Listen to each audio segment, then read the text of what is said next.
pan y en la oración. Jesús nos mandó a orar. Un día los discípulos se le acercan a Jesús y le dicen, Señor, enséñanos a orar como Juan le enseñó a sus discípulos. Y Él nos dio un modelo de oración.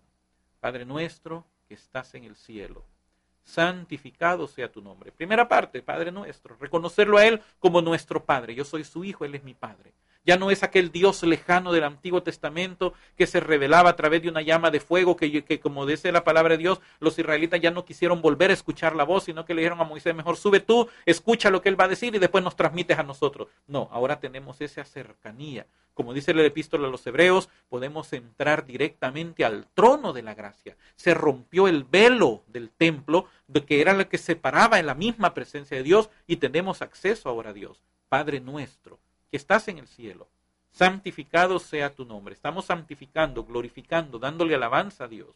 Venga a nosotros tu reino, pidiendo que el reino de Dios sea una realidad en mi vida, que ya no viva yo, como dice San Pablo, sino que Cristo viva ahora en mí. Y lo que ahora vivo en la carne, lo vivo en la fe del Hijo de Dios, que me amó y se entregó por mí. Ya no es mi voluntad, es la voluntad de Dios. Venga a nosotros tu reino, hágase tu voluntad en la tierra como en el cielo. Jesús nos enseñó ese modelo de oración y Él nos enseña ese modelo y lo pone en práctica también, de una manera práctica el día de su pasión. Cuando Él está en la pasión, ¿cuál es la oración que Jesús hace?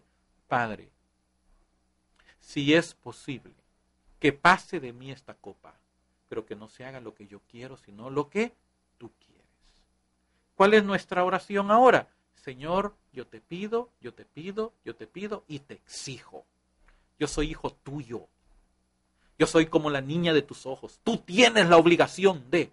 Y creemos que Dios tiene la obligación de. Jesús, siendo Dios mismo, no sabía, no es que no sabía, perdón, no tomaba ese atrevimiento de decirle, Dios, ayúdame y líbrame, tú tienes la obligación, yo soy tu hijo. No, Él dijo, si es posible que pase de mí, pero que no se haga lo que yo quiera, que se haga lo que tú quieras.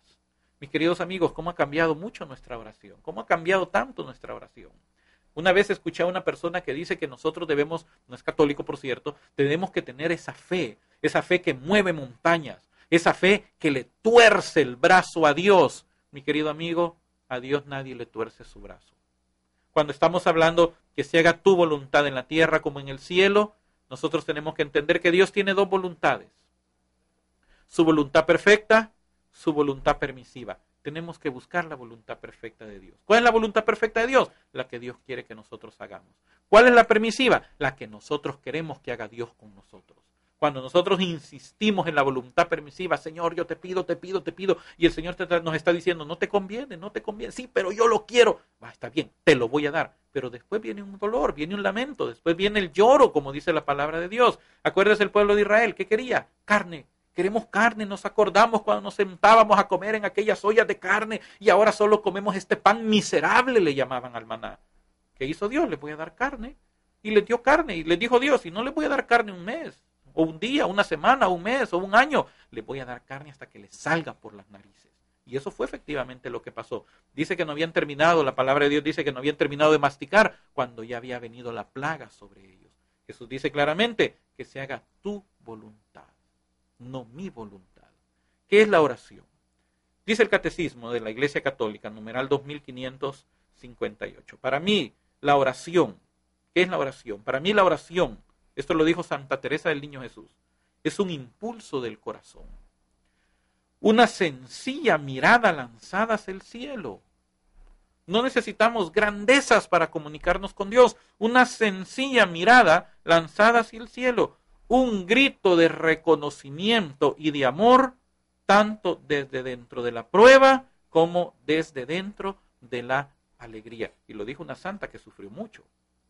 ¿Qué es lo que se nos está inculcando ahora en muchos ámbitos de nuestra fe? Que uno ya no tiene que sufrir. Usted ha escuchado aquella famosa expresión de una secta por ahí que se llama pare de sufrir, y eso se está metiendo, es otro de los caballitos de Troya, como mencionábamos en el otro programa, es ese caballito de Troya que se está metiendo dentro de nuestra iglesia, de estarle diciendo a la gente, no, es que ya no tenemos que sufrir, si ya Cristo sufrió por nosotros, ¿por qué vamos a sufrir nosotros? Dice claramente Santa Teresa del Niño Jesús que esa oración es ese grito de amor, ese grito de reconocimiento que surge de nuestro corazón, tanto desde dentro de la prueba como desde dentro de la alegría. Y ahora se le enseña a la gente que uno no tiene que sufrir. Mis queridos amigos, los santos sufrieron mucho y en ese sufrimiento lograron entender esa comunión con Dios. ¿Qué es la oración? La oración es un don de Dios. Dice el numeral 2559 del Catecismo. La oración es la elevación del alma a Dios o la petición a Dios de bienes convenientes. Lo dijo San Juan Damasceno. Es la elevación del alma a Dios.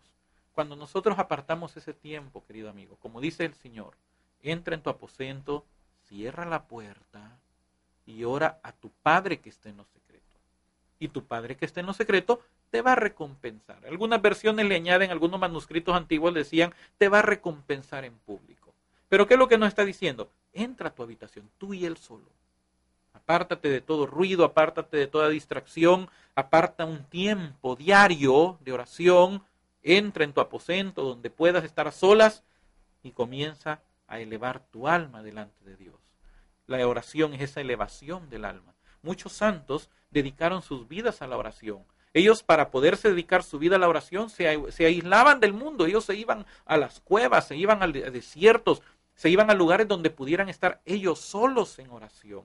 Y ellos estaban constantemente en esa comunicación con Dios. Ahora nosotros encontramos algunas espiritualidades que nos enseñan que podemos nosotros estar en nuestra labor diaria, en nuestro trabajo, en nuestra profesión. Usted que nos está viendo, que a lo mejor es médico o abogado o ingeniero o empleado o ama de casa, usted puede desarrollar una vida de espiritualidad, una vida de oración en la labor que usted hace. Por ejemplo, usted es un carpintero, hermano, querido amigo. Cuando usted esté martillando, esté orando al Señor. A lo mejor ahí no le va a fallar el martillo en el clavo, no le va a pegar en el dedo, sino que donde tiene que pegar, donde uno esté trabajando, usted ahí tiene que estar orando al Señor. Señor, ayúdame, voy manejando, guárdame, cuida a los que van a la par mía y protégeme a mí también. Y usted está en esa comunicación, como dice la palabra de Dios, orando sin cesar, orando en nuestro estado, orando en el momento en el que estamos, en esa comunicación constante. Y es también la petición a Dios de bienes convenientes, lo que Dios quiera para mí. Señor, yo te pido esto, pero que se haga tu voluntad. Si tu voluntad es. Si usted se da cuenta, muchos de los grandes milagros de sanidad que Jesús hizo se dieron cuando esta gente llegaba y le decía, Señor, si tú quieres, puedes hacerlo. Señor, ten compasión de mí. Señor, si es tu voluntad. Cuando nosotros aprendemos a orar de esa manera, mis queridos amigos, empezamos a ver las cosas, los frutos de esa oración. Empezamos a ver las maravillas de Dios. Cuando nos despojamos de la soberbia, decir, Señor, yo te exijo, y decimos, Señor, si tu voluntad así lo quiere. ¿Desde dónde hablamos cuando oramos? Sigue diciendo el catecismo. ¿Desde dónde hablamos cuando oramos? ¿Desde la altura de nuestro orgullo y de nuestra propia voluntad o desde lo más profundo de un corazón humilde y contrito? ¿Usted se acuerda la historia de aquellos hombres que entraron a orar al templo? Un fariseo, un publicano. ¿Cómo oraba el fariseo? Señor, te doy gracias porque yo no soy como este que está aquí. Yo soy santo, yo doy mi diezmo, yo doy esto, yo hago aquí, yo hago lo otro, yo aquí, y exaltándose. Pero ¿qué hacía el publicano, el recaudador de impuestos, el pecador? Estaba postrado, con golpe de pecho, diciendo, Señor, ten piedad de mí, que soy pecador. Y Jesús dijo, ¿quién de los dos saldrá justificado? ¿Quién de los dos creen que salió justificado? Y claramente dijo, el que salió justificado, el que se humilló a sí mismo. Por eso está preguntándonos acá el catecismo, ¿de dónde nosotros hablamos cuando oramos? ¿De la altura de nuestro orgullo o de lo más profundo de un corazón humilde y contrito? El que se humilla, dice la palabra de Dios, es ensalzado. La humildad es la base de la oración. Está diciéndonos el catecismo. La humildad es la base de la oración. Nosotros no sabemos pedir como conviene, dice San Pablo en Romanos capítulo 8. No sabemos pedir como conviene. Por eso tenemos que pedir la asistencia del Espíritu Santo en el momento de la oración. La humildad es una disposición necesaria para recibir gratuitamente el don de la oración. ¿Qué fue lo que dijo San Agustín? El hombre es un mendigo de Dios. Nosotros, queridos amigos, tenemos que tomar este pilar fuerte de nuestra fe. Hemos perdido tantas bendiciones porque no hemos tenido la oportunidad de estar tiempo en oración. Hace años escuché una premisa que me gustó mucho. Mucha oración, mucha bendición. Poca oración, poca bendición. Nada de oración, nada de bendición. ¿Por qué nos vivimos quejando en este mundo? ¿Por qué no tenemos oración? ¿Qué es lo que el enemigo de nuestras almas está queriendo hacer para que no oremos? Nos está poniendo diferentes métodos de autoayuda para evitar que oremos. Nos pone diferentes métodos como el yoga y qué sé yo, otras cosas de meditación y la música de estar oyendo ruidito de agua que está cayendo y usted relájese y ponga su mente en blanco, eleve su espíritu y empiezan a decirle tantas cosas, pero lo más sencillo, querido amigo, ¿sabe qué es? Tome su rosario y empiece a rezar. Comience a orar, comience a decir, Señor, Padre nuestro, que estás en el cielo, santificado. Comience a orar. Mis queridos amigos, este instrumento que tenemos acá es un instrumento poderoso de la oración, porque aquí estamos meditando, estamos orando, estamos estudiando, viendo los misterios de Cristo a través del Evangelio, a la vez que estamos pidiendo la intercesión de nuestra Madre Santísima. ¿Por qué nosotros no tenemos ese tiempo de oración? Porque no queremos apartarlo, no queremos entrar en esa vida de espiritualidad. En conclusión, para terminar, estos 4 pilares de la fe. ¿Qué es lo que San Pablo exhortó o le amonestó a Timoteo que es tan vigente para nosotros? Segunda epístola de San Pablo a Timoteo, capítulo 3, versículo del 1 al 17. Vienen tiempos difíciles. San Pablo lo dijo hace muchos siglos y lo estamos viviendo y lo estamos viendo y estamos viendo que se están cumpliendo cada vez más lo que dice la palabra de Dios. ¿Cuáles son esos tiempos difíciles? Segunda Timoteo, capítulo 3, versículo 1 al 17. Ten presente que en los últimos días sobrevendrán momentos difíciles.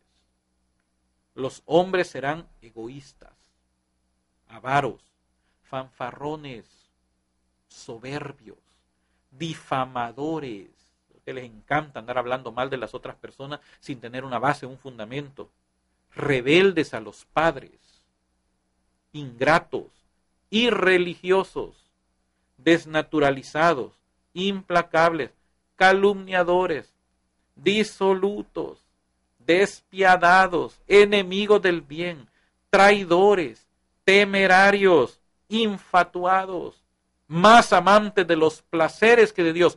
Qué fuerte esta lista que nos está diciendo San Pablo.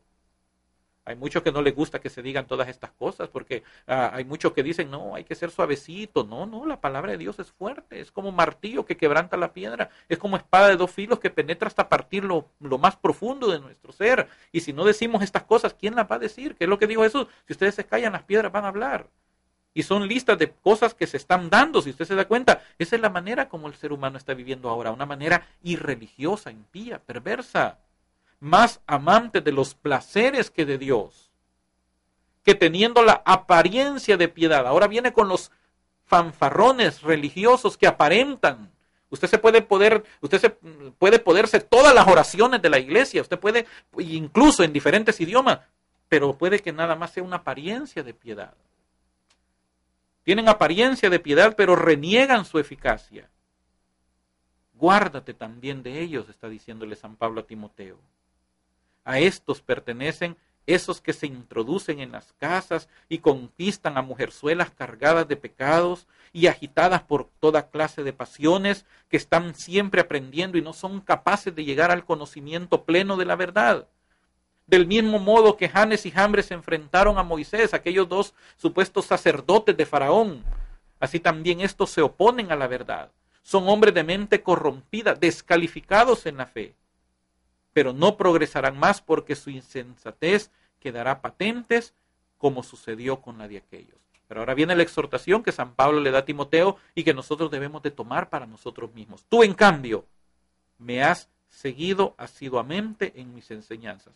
La enseñanza del magisterio de la iglesia, la enseñanza de nuestros sacerdotes, de nuestros obispos, del Papa. Me has seguido asiduamente en mis enseñanzas, conducta, planes,